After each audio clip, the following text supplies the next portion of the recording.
CHFS presents Black Facts. Remember, recognize, represent.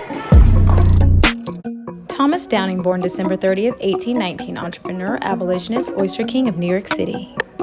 Thomas Downing was born to former enslaved people in the Chesapeake Bay. His family was actually released from slavery by their former owner because of his Methodist faith. After their release, John Downing set up the family to be the paid caretakers of a Methodist meeting house, and this income allowed them to purchase their own land in the area. Thomas Downing joined the army and then married. Soon he moved to New York City and became a registered oysterman.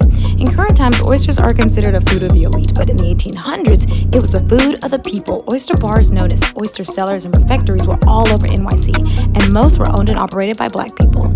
Oyster cellars were so common and oysters so cheap that Downing had to think of a way to be innovative to truly turn a profit. He created the Thomas Downing Oyster House, which was an upscale stop located in the 5 Points neighborhood downtown and smack in the middle of the business district. The cellar was designed with the finest finishings, and Downing made sure to meet the boats first thing so that he could get the absolute best oysters for his restaurant. In 1835, Downing had grown his business to 2 more locations and a takeout and mail order business. He shipped large orders of oysters that were live, fried, and pickled to all of Europe.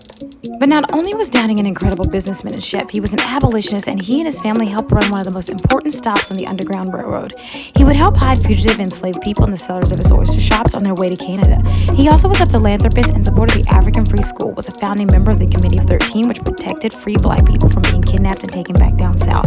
Downing was also a fighter for justice. He sued the NYC trolley system in 1838 after he was beaten for refusing to get off of a segregated trolley.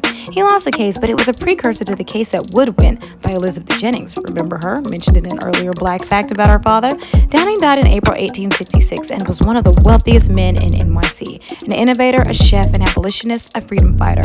Thank you, Thomas Downing, for paving the way. We salute you. Thank you for celebrating Black History Month with Coalition of Hispanic Family Services.